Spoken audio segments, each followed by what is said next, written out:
The first hour. Dr. Sarah Chen stood at the rooftop observatory of the Pacific Astronomical Research Center in Hawaii, her eyes fixed on the strange readings flooding her monitors. The clock showed 11:45 p.m. on December 31st, and while the rest of the world prepared to celebrate the new year, something unprecedented was happening in Earth's atmosphere. "This can't be right," she muttered, adjusting her glasses as she recalibrated the instruments for the third time. The electromagnetic disturbances had begun exactly 47 minutes ago, and they were growing stronger by the second. She reached for her phone to call Dr. James Morrison, her colleague at NASA's Jet Propulsion Laboratory, when the first anomaly appeared. It started as a shimmer in the night sky, like heat waves rising from hot asphalt, but vertical and spreading across the stars. The phenomenon expanded rapidly, forming what appeared to be a massive tear in the fabric of space itself. Sarah's instruments went haywire, their readings shooting off the charts. "Control room, are you seeing this?" she spoke into her headset, her voice trembling slightly. The response came through as static, punctuated by broken words. The communication systems were failing. In New York City, Detective Marcus Rodriguez was working the New Year's Eve shift in Times Square, keeping an eye on the massive crowd gathered for the annual ball drop. He'd drawn the short straw this year, missing his daughter's first New Year's celebration with her new family in Chicago. The thought still stung, but duty called. "All units, maintain positions," he spoke into his radio, scanning the sea of excited faces. T-15 minutes to midnight. The response came back clear, but something else caught his attention. Phones throughout the crowd began malfunctioning simultaneously, their screens flickering with strange patterns. High above the Earth's atmosphere, Captain Maya Patel of the International Space Station had the best view of what happened next. She watched in horror as massive objects began emerging from the spatial tiers, objects that defied physics as she knew it. They were geometric impossibilities, structures that seemed to fold in on themselves while simultaneously expanding, their surfaces reflecting light in ways that hurt her eyes to look at. "Houston, we have a situation," she transmitted, knowing the understatement of her words even as she spoke them. "Multiple unknown objects are appearing in Earth's orbit. They're massive. Larger than anything I've ever seen." The objects were easily the size of small cities, their surfaces shifting and changing like liquid metal. Back in Hawaii, Sarah Chen was frantically documenting everything she could. The objects, she counted 7 of them now, had taken positions around the Earth's equator, forming a perfect heptagon pattern. Their presence was affecting everything from satellite communications to power grids. Reports were coming in of widespread electronic failures across the Pacific Rim. In Times Square, Marcus noticed something else: the temperature was dropping rapidly. His breath came out in visible puffs now, and the crowd's excited chatter had turned to confused murmurs. The massive screens that usually displayed advertisements and New Year's celebrations were showing nothing but static. At the Pentagon, General Claire Hawthorne was being rushed to the Emergency Operations Center. The facility was in chaos, with reports flooding in from every major military installation worldwide. Radar systems were detecting thousands of smaller objects now, descending from the larger craft in formation. "Get me the president," she barked, striding into the command center. "And someone tell me why our missile defense systems aren't responding." The technicians worked frantically, but every attempt to activate their defensive capabilities was met with failure. Whatever technology these visitors possessed, it was capable of rendering Earth's most sophisticated military systems useless. In Chicago, 16-year-old Tyler Rodriguez, Detective Marcus's daughter, was live-streaming the strange events from her bedroom window. The sky had taken on an otherworldly purple hue, and the stars were no longer visible. Her stepmother, Dr. Rebecca Rodriguez, a quantum physicist at Fermilab, was on the phone with colleagues, trying to make sense of the readings they were getting. "The energy signatures are unlike anything we've ever recorded," Rebecca explained to Tyler, her usual calm demeanor showing cracks of concern. "It's as if they're bending spacetime itself." Tyler's live stream had already gathered thousands of viewers, all sharing similar reports from around the globe. At the Svalbard Global Seed Vault in Norway, Dr. Erik Nielsen watched as the northern lights began behaving erratically, forming impossible patterns and colors. The vault's security systems were offline, and the temperature control systems were failing. He knew the facility's backup generators would kick in soon, but something told him this was more than a simple power failure. As the clock ticked toward midnight in each time zone, the pattern became clear: the aliens, if that's what they were timing something to Earth's New Year celebrations. But what? Sarah Chen had noticed it first, tracking the energy buildup in each region as midnight approached. In low Earth orbit, a small research satellite captured the first clear images of one of the alien vessels. The photos, transmitted to multiple ground stations before communications failed completely, showed structures that seemed to defy Euclidean geometry. They were like fractals made solid, with patterns that repeated infinitely inward and outward simultaneously. General Hawthorne finally received word from NORAD: the smaller objects were taking position above major cities worldwide. New York, London, Tokyo, Moscow, Beijing, and hundreds of others were now under the shadow of these smaller craft, each about the size of a football field. In Times Square, Marcus Rodriguez felt his radio crackle to life with an emergency broadcast from headquarters. All units, begin immediate evacuation procedures. I repeat, begin immediate evacuation of Times Square.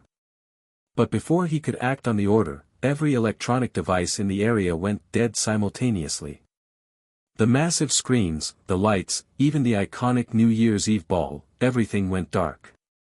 The crowd's confusion turned to fear as the temperature continued to drop.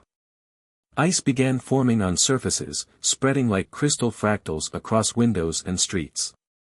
Above them, the clouds parted to reveal one of the smaller alien craft, its surface rippling like mercury. Sarah Chen's instruments detected a massive energy spike just as the clock struck midnight in New York. She watched in horror as a beam of intense light shot down from the alien vessel hovering over Times Square, creating a perfect circle of energy that expanded outward at an impossible speed. The first hour of the invasion was ending, and humanity was about to learn why these visitors had chosen this particular moment to make their presence known. As midnight approached on the West Coast, Sarah realized that whatever was happening in New York was just the beginning. The real invasion was about to begin, and Earth's first contact with alien life was not going to be the peaceful exchange scientists like her had hoped for. The question now was not just who these beings were or what they wanted, but whether humanity would survive long enough to find out. As she looked at her watch, Sarah Chen made a decision that would alter the course of the coming conflict. She initiated a protocol that she and her colleagues had developed in secret, never truly believing they would need to use it. The fate of humanity might depend on what happened in the next few hours, and she was determined to give Earth a fighting chance. The response. The energy beam that struck Times Square at midnight didn't destroy, it transformed. As Detective Marcus Rodriguez watched in horror, everything within the circle of light began to change at the molecular level. The concrete, steel, and glass of New York's buildings started to crystallize, forming structures that mimicked the alien vessel's impossible geometry. More concerning were the effects on living organisms. People caught in the beam's path didn't die, instead, they entered a state of suspended animation, their bodies encased in translucent, crystalline cocoons. Marcus had managed to push several civilians out of the beam's range, but thousands were still trapped, including many of his fellow officers. In Chicago, Dr. Rebecca Rodriguez recognized the phenomenon from theoretical physics papers she'd published years ago. It's a phase space transformation, she explained to her stepdaughter Tyler, who was still broadcasting. They're altering the fundamental properties of matter and energy within the affected zones. Tyler's live stream had become one of the primary sources of information for millions around the world as conventional media outlets failed.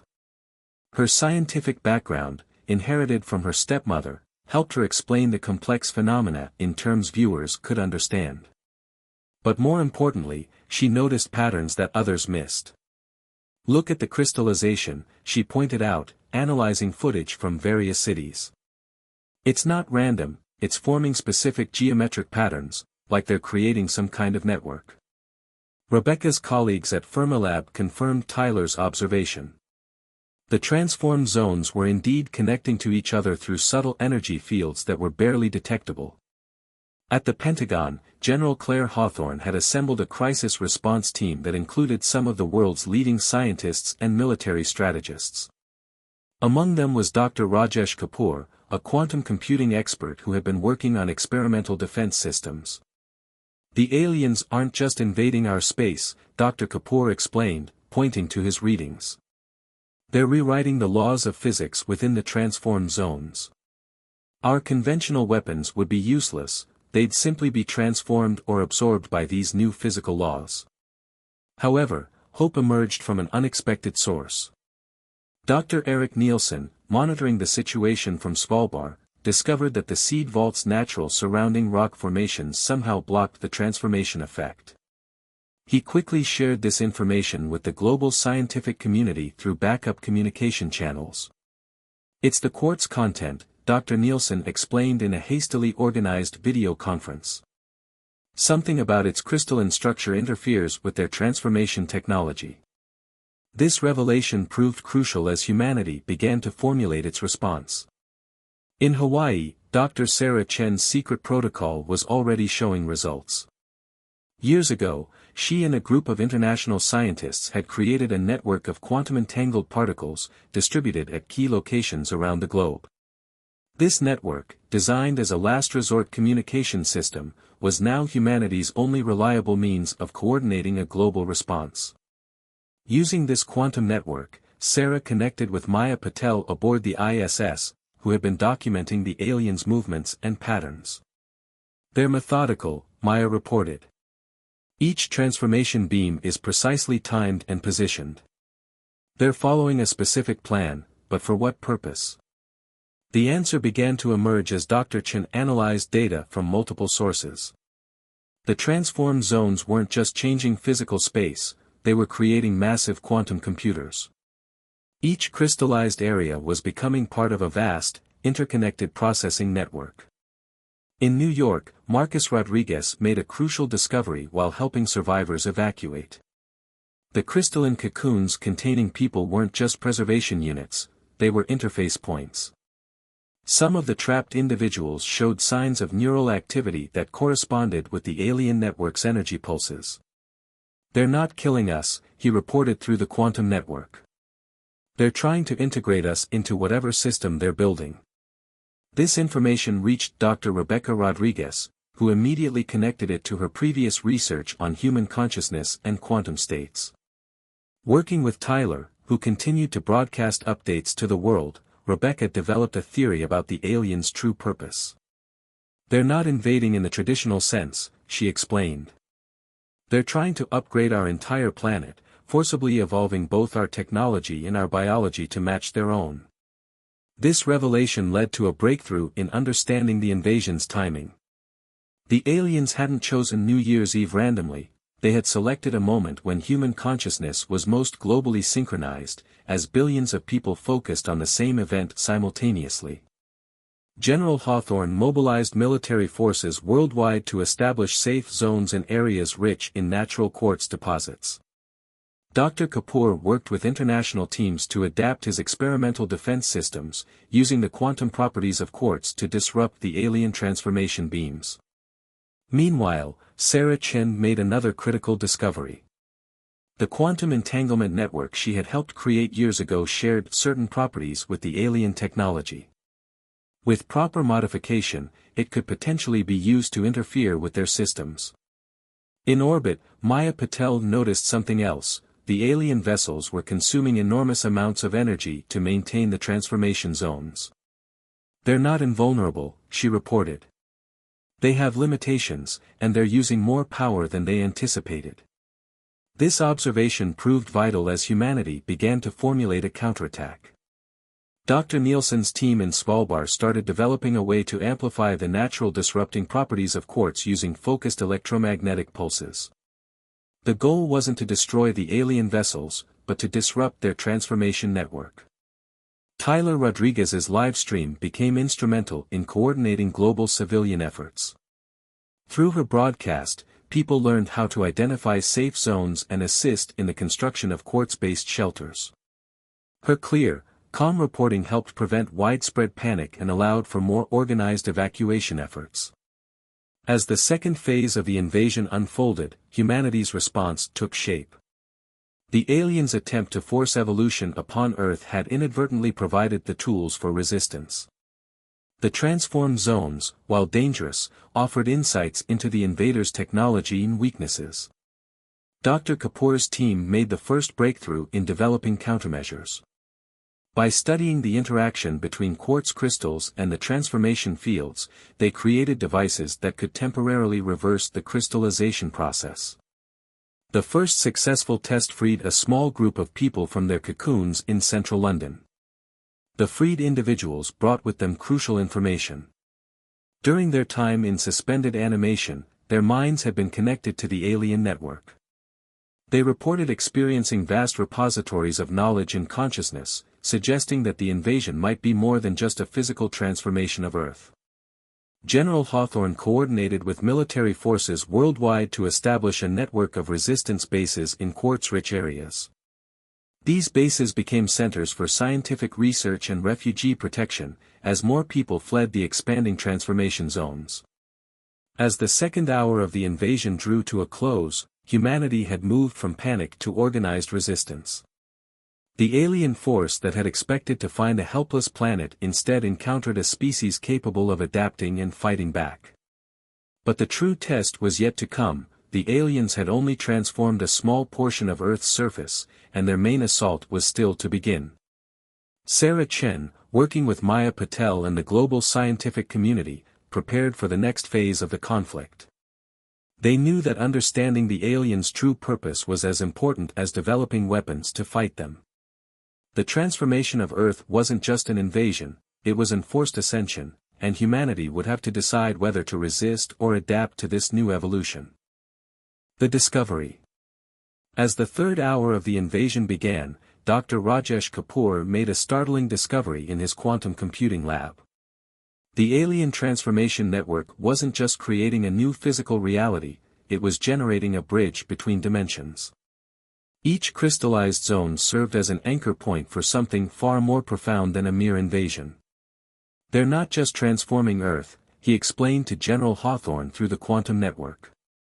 They're trying to merge our reality with theirs. This revelation came after analyzing data from the freed cocoon survivors, whose experiences in the alien network had left them with fragmentary memories of another world. Meanwhile, in Chicago, Tyler Rodriguez's live stream captured something unprecedented. The crystalline structures in the transformed zones began emitting complex patterns of light that seemed to respond to human brainwaves. Dr. Rebecca Rodriguez, monitoring the phenomenon, realized that the aliens were attempting to establish a form of universal communication. It's not just about physical transformation, Rebecca theorized.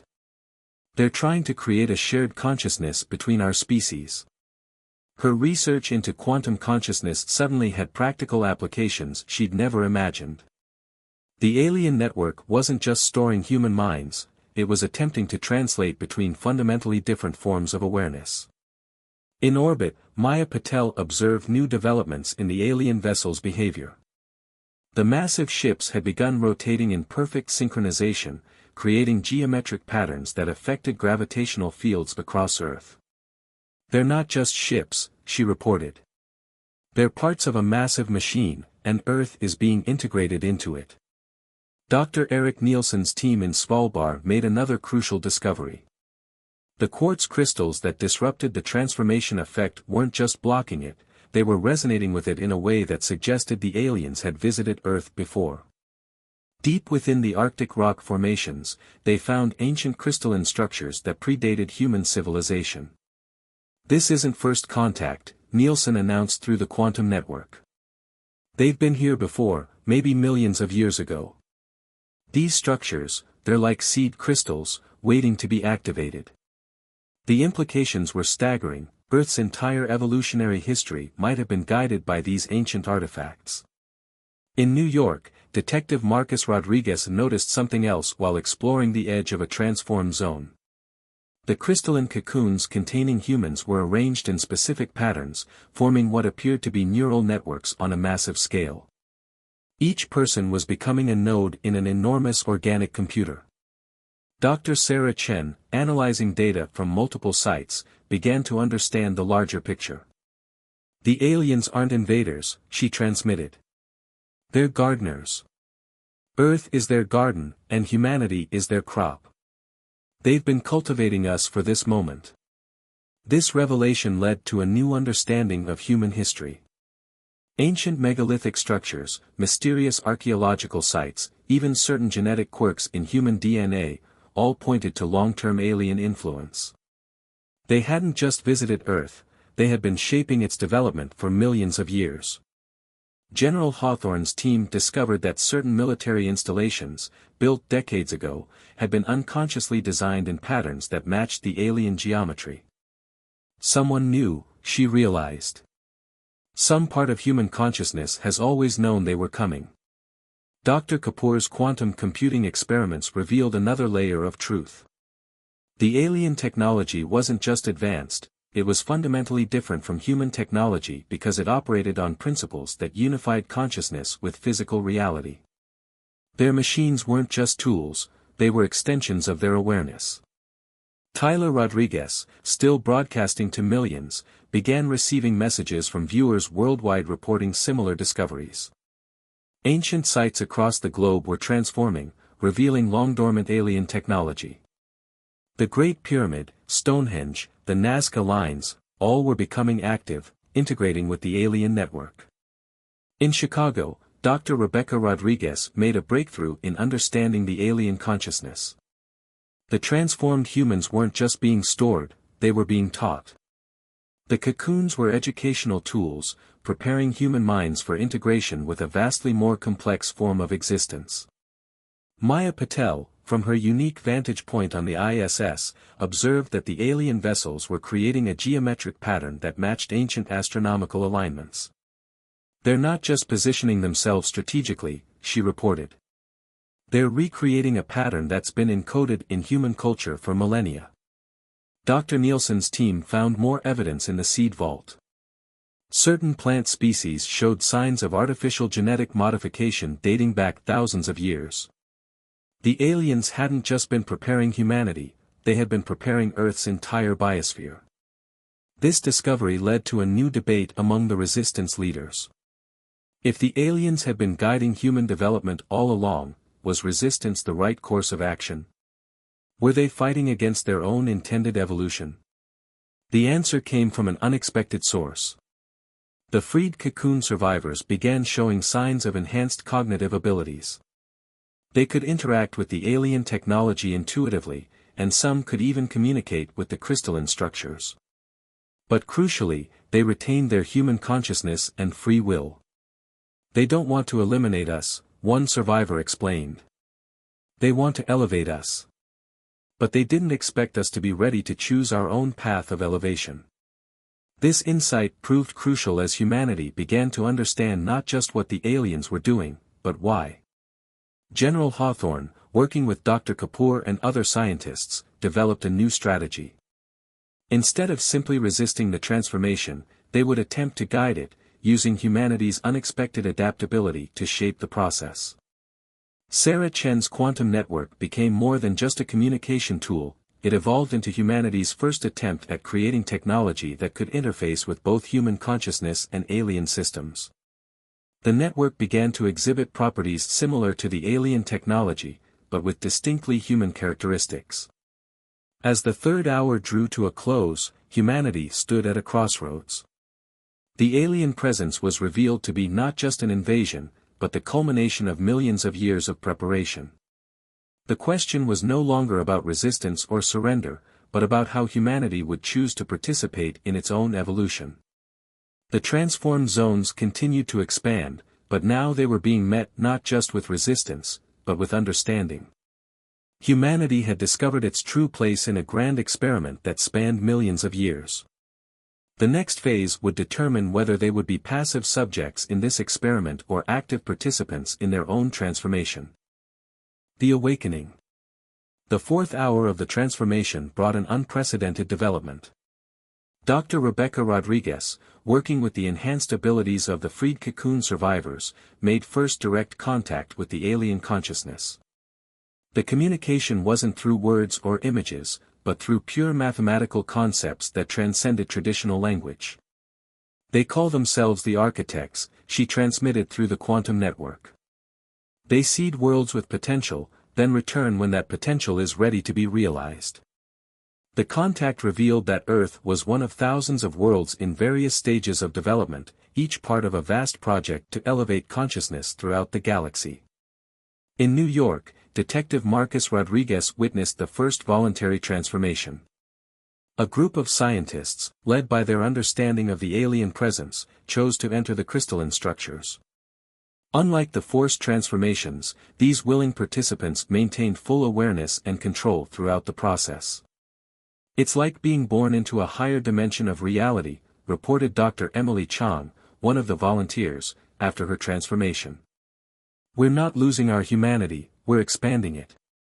Her consciousness could now perceive multiple dimensions simultaneously, yet she remained fundamentally human. Tyler Rodriguez's live stream captured these voluntary transformations, showing the world that the process could be beautiful rather than frightening when undertaken willingly. Her broadcast became a crucial tool in helping humanity understand and accept the possibility of controlled evolution. In orbit, Maya Patel observed a new phenomenon. The Earth's magnetic field was being altered, not chaotically, but in a precise pattern that enhanced human brain activity. The architects weren't just transforming physical reality, they were optimizing Earth's entire environment for the next stage of human consciousness. Dr. Rajesh Kapoor's quantum computing experiments revealed something extraordinary. The alien network wasn't just a communication system, it was a tool for manipulating the fundamental structure of reality itself. Human consciousness, properly evolved, could learn to access and control this network. They're not our masters, he explained to General Hawthorne. They're our teachers. The technology isn't meant to control us, it's meant to show us our own potential. This understanding led to a radical shift in humanity's response to the transformation. Dr. Eric Nielsen's team in Svalbard discovered that the ancient crystal seeds weren't just receivers for alien influence, they were keys to accessing humanity's dormant potential. The architects had encoded the instructions for human evolutionary advancement into Earth's geological structure itself. Sarah Chen, working with the quantum network, began to understand the true scope of the architect's plan. The transformation wasn't just about individual humans, it was about creating a planetary consciousness, with humanity as its brain and the transformed zones as its nervous system. The military bases under General Hawthorne's command became transformation centers rather than resistance points. The quartz crystals that had blocked the alien influence were now being used to regulate and control the process, allowing for safe, voluntary evolution. Around the world, people began reporting spontaneous manifestations of enhanced consciousness. The architect's presence was awakening dormant human potential, abilities that had been carefully cultivated over millions of years of guided evolution. Dr. Rebecca Rodriguez discovered that human DNA contained sequences that were specifically designed to activate during this transformation. We were never just random evolution, she explained. We're the result of careful genetic engineering, designed to become something greater. Tyler Rodriguez found that her ability to communicate with her global audience was evolving beyond mere broadcasting. Her consciousness began to resonate with her viewers, creating a network of shared awareness that transcended traditional communication. Maya Patel, from her position on the ISS, became humanity's first space-based node in the growing consciousness network. Her transformed awareness could perceive the intricate connections between Earth's magnetic field, human consciousness, and the architect's technology. The freed cocoon survivors, now fully integrated with their enhanced abilities, began teaching others how to safely navigate the transformation. They demonstrated that human emotions and relationships weren't lost in the process, they were enriched and deepened by the expanded awareness. Dr. Kapoor's quantum computing network evolved into something entirely new, a hybrid system that combined human innovation with the architect's fundamental understanding of reality. This became the foundation for humanity's first steps into true cosmic citizenship. The transformed zones were no longer spreading chaotically, they were growing in response to humanity's readiness. Communities that chose to embrace the transformation experienced it as an awakening rather than an invasion. Those who weren't ready were given time and space to prepare.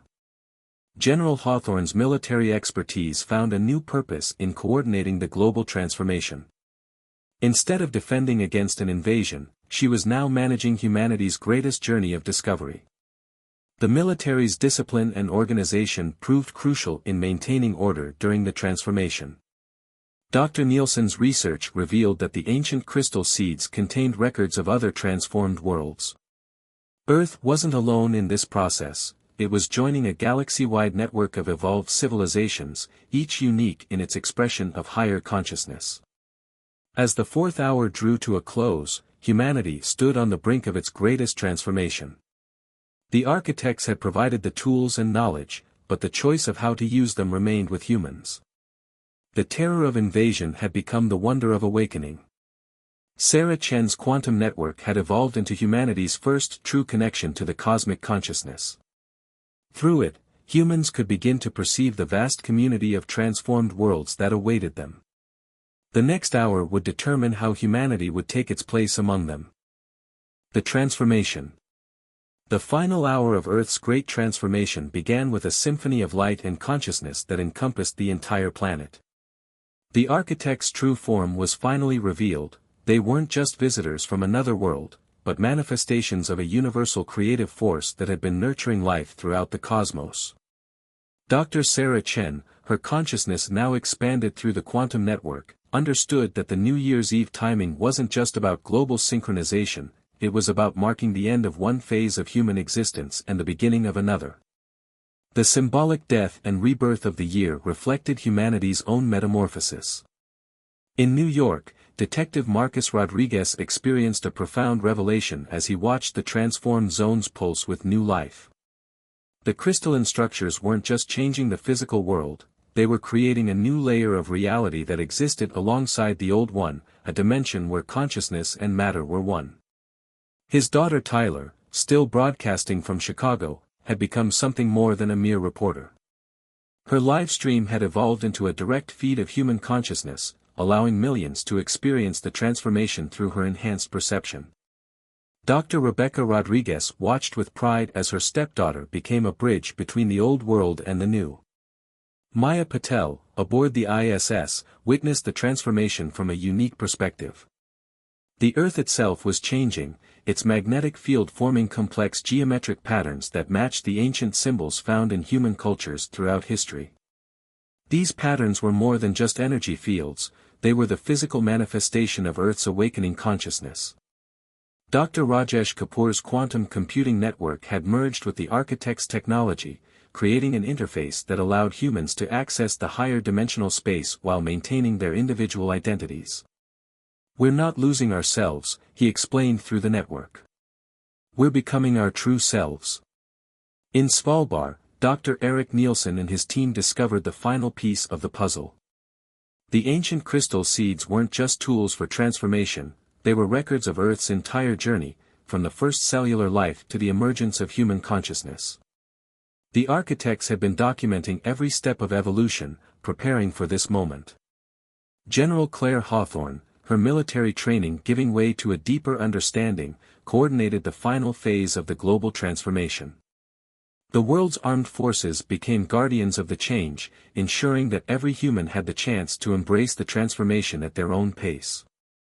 The freed cocoon survivors, now fully integrated with their enhanced abilities, revealed another truth: the cocoons weren't prisons but chrysalises, allowing humans to safely undergo the metaphysical equivalent of metamorphosis. Those who had feared them now understood their true purpose. Dr. Rebecca Rodriguez's research into quantum consciousness proved prophetic. Human minds were naturally capable of operating on multiple dimensional levels, the architects had simply provided the key to unlocking this ability. The transformation wasn't changing human nature, it was fulfilling it. Tyler's global broadcast network had become a living entity itself, a collective consciousness that preserved individual identity while allowing for unprecedented unity. Through it, humanity began to understand that they were becoming part of something greater without losing what made them unique. In orbit, the architect's vessels began their final transformation. The geometric ships dissolved into pure energy, merging with Earth's new consciousness grid. They weren't leaving, they were becoming part of Earth's new reality, their knowledge and experience integrated into the planet's awakened awareness. Dr. Nielsen's team made one final discovery in the seed vault. The ancient crystals contained not just Earth's past, but possibilities for its future, countless potential paths of development that humanity could now choose to explore. The architects hadn't predetermined humanity's fate, they had created an infinite garden of possible futures.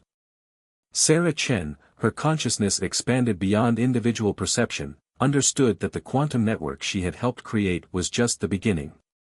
Humanity was becoming part of a galactic community of transformed worlds, each unique in its expression of universal consciousness. Marcus Rodriguez watched as the crystalline structures in New York began their final phase of transformation. The city wasn't being destroyed or replaced, it was being elevated, every atom singing in harmony with the new consciousness that pervaded reality. The concrete and steel remained, but they were now part of something far more profound.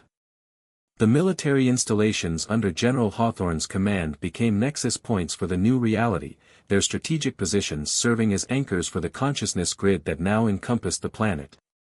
The soldiers found their role evolving from defenders to guides, helping others navigate the transformation. Dr. Kapoor's hybrid technology reached its final form, a seamless blend of human innovation and cosmic understanding.